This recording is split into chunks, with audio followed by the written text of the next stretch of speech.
రాజన్న సిరిసిల్ల జిల్లా Vemulawada municipal chairman ఎన్నిక రసాబసాగా మారింది. కాంగ్రెస్ పార్టీ అప్రజాస్వామికంగా వ్యవహరిస్తుందని ఆరోపిస్తూ బీఆర్ఎస్ కౌన్సిలర్లు ఎన్నికను బహిష్కరించారు. తమ పార్టీకి చెందిన 21వ వార్డు కౌన్సిలర్ను ప్రలోభాలకు గురిచేసి కాంగ్రెస్లో చేర్చుకున్నారని మాజీ చైర్పర్సన్ రమార్తీర్థపు మాధవి మండిపడ్డారు. నిరసన తెలిపేందుకు ప్రయత్నించిన కౌన్సిలర్ల మైక్ కట్ చేసి అవమానించారని వారు ఆవేదన వ్యక్తం చేశారు. మున్సిపల్ కార్యాలయం వెలుపల ఇరు పార్టీల కార్యకర్తలు పోటాపోటీ నినాదాలు చేయడంతో భారీగా పోలీసులు మోహరించారు.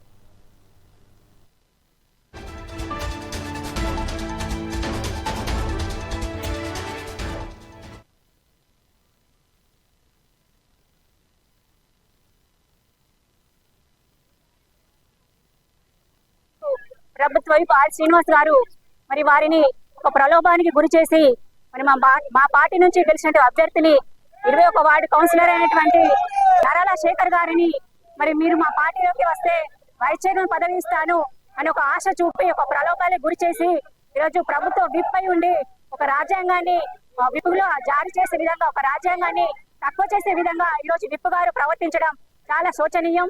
మరి ఈ విధంగా పార్టీలోకి తీసుకొని ఈరోజు మా ప్రభుత్వ విప్ గారు చేయడం ఈరోజు ఆ కౌన్సిల్ గెలిచిన సభ్యులు కూడా ఒక అవమానకరమే. ఎందుకంటే మా పార్టీలో స్వచ్ఛందంగా గెలిచి ఈరోజు ప్రజలు మెజార్టీ ఇవ్వడం జరిగింది. మరి పట్టణంలో 28 వార్డులు ఉంటే మరి దాదాపు అధికార కాంగ్రెస్ పార్టీ అని చెప్పుకుంటే వాళ్ళకి కనీసం 14-15 సీట్లు కూడా రాలేదు.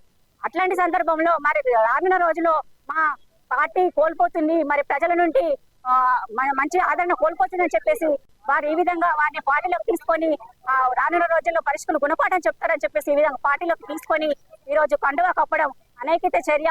ఈ రోజు రాజ్యాంగాన్ని తక్కువ చేసే విధంగా వారు ప్రవర్తించడం జరిగింది. వేములవాడ నియోజకవర్గ స్థానిక శాసనసభ్యులు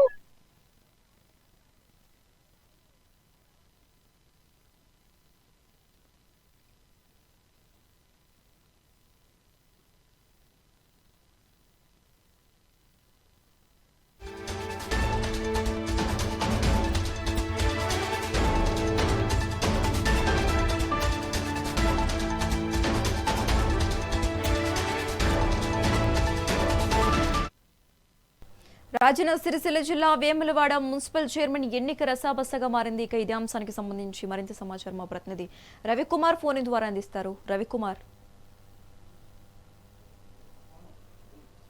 వైస్ చైర్మన్ గా ముందుగా అనుకున్న వ్యక్తులు కాకుండా చైర్మన్ గా ముందుగా ఫిక్స్ అయినారు. కానీ వైస్ చైర్మన్ గా ఏదైతే పదవి కావాలనుకున్న వ్యక్తికి కాకుండా మరో వ్యక్తికి ఇవ్వడంతో కొంత గందరగోళమైన పరిస్థితి ఏర్పడింది. తర్వాత మళ్ళీ అంతా సర్ది చెప్పడంతో మొత్తం కూడా అంత ప్రశాంతమైన వాతావరణంలో మళ్ళీ వైస్ చైర్మన్ ఎన్నుకోవడం జరిగింది. ఏదైతే బీఆర్ఎస్ పార్టీ అధిష్టానం అక్కడ అంటే ఎమ్మెల్యేగా కొనసాగుతున్న కేటీఆర్ వర్గంలో ఏదైతే అక్కడ సంబంధించిన చైర్మన్ కూడా ముందస్తుగానే వాళ్ళకి ఇన్ఫర్మేషన్ ఇవ్వడం కూడా జరిగింది. వైస్ చైర్మన్ ఇస్తా అని చెప్పి మాట ఇచ్చారని చెప్పి మాట ఇచ్చిన మాట తప్పారని చెప్పేసి కొంత ఆందోళన చేసినప్పటికీ కూడా తర్వాత మళ్ళీ అంతా కూడా సర్దుమైనట్టు మళ్ళీ చివరికి తాను ఏదైతే చైర్మన్ మాటలకి సర్దుబాటు చేసుకొని మొత్తానికైతే వైస్ చైర్మన్ పదవి మరి అప్పగినట్టు తెలుస్తుంది.